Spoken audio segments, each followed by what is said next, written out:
Welcome back, class. Now, we're going to continue on our beasts.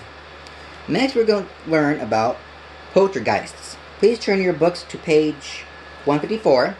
These books right here. Now, they are small, immortal, usually invisible.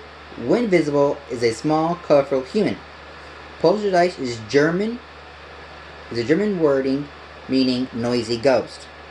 Now, they are similar to what we talked about earlier, like a hinky pink or a ghoul like. So they are similar. In our last lesson, we told you about they're similar creatures. Commonly mistaken for ghosts, poltergeists are notoriously different from spirits of the dead in that they are created from an overflow of emotion, often due to the presence of absence, rather than a loss of life. Particularly strong specimens can be defined physically form, which allows them to interact with their environment. Typically, poltergeists will delightfully engage in slamming doors, knocking over potions, and more. And they can, you'll be confused, how'd that fall down? What is going on? As their main joy in life is causing mischief and mayhem. So, they will do stuff and confuse you, like, that item was not there. How did that get there? Or do other stuff. Because it's fun to them. That they enjoy doing that and then make you confused. Muggles have known excuse me. Muggles have long known about poltergeists. Although skeptics claim their disturbances are nothing more than a mischievous efforts of children. So Muggles think they're like little kids that died and are causing pranks. With Muggles, they really don't know about other creatures, so they just assume oh, it's this, eh. Now, there is a classic fixture at Hogwarts, of course, maybe you know, Peeves. Peeves is widely known as the most troublesome poltergeist in the wizarding history.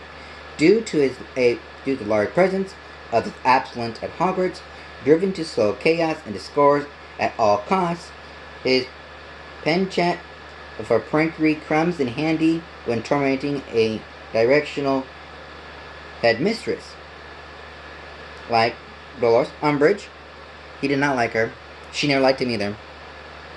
Or fighting off Death Eaters. Peeves is a constant war with each suspective Hogwarts caretaker. Basically, he picked on many caretakers. He picks on Filch, which Filch is still here at Hogwarts. He still picks on him. Filch does not like him. Filch does not understand. But no matter who lobbies to rid the castle of him, Peeves has proven time and again his capability to outlast them all. He does, however, show a modicum of resistance toward Hogwarts professors.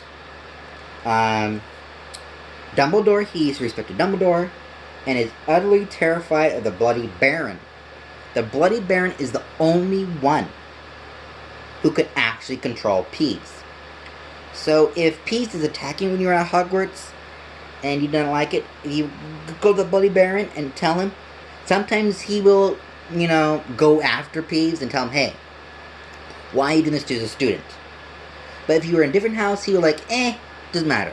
But if you were in his house, Slytherin, he will most likely take a liking to you, and he will go and say, Peeves, why are you picking on the student?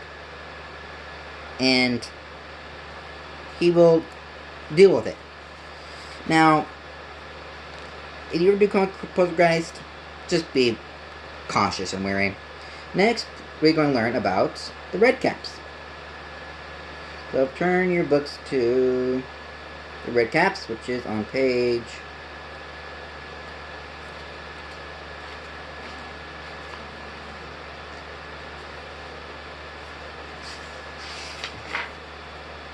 Turn 3 books to page 164. Redcaps are small, mortal, described as a dwarf-like or goblin-like, vicious toward unsuspecting muggles. In Scottish folklore, redcaps hurl large stones at humans to kill them.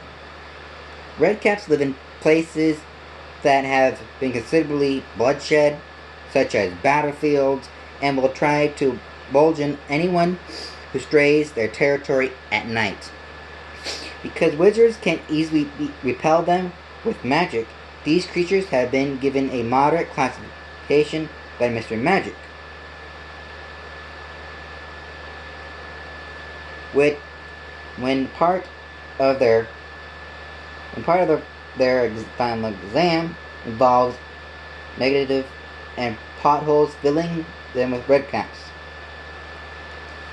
Now, redcaps are kind of like a little mushroom on the head, and they will kind of burrow down and don't know they're in. Alright. And you walk in their territory, they'll pop out, and will throw rocks at you, will attack you, so you have to be very careful, and you have to know the spells to repel them. If you don't, then most likely you can die from them. And lastly, our next creature we'll be learning about is the zombie. Now, many of you remember that in a previous lesson we learned about a zombie. Another creature is similar to a zombie. They're medium, abnormal, they're humanoid and undead, although in theory and are related to zombies in Muggle folklore. Wizards consider them separate entities. A fixture of Haitian folklore, the zombie is a ghoulish-like creature, or more accurately, a dead body reanimated through magic.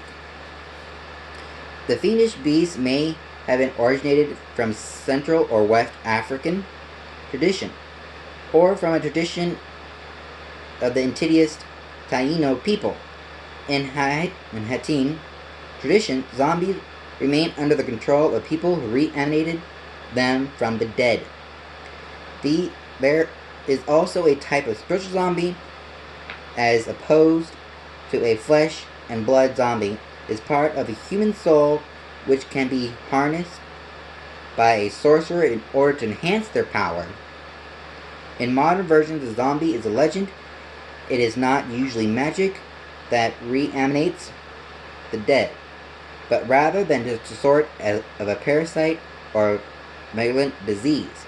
Although these newer zombies are not controlled by a master, they are nonetheless presented as mindless creatures, sometimes characterized as evil, driven to infect and turn many living humans as possible.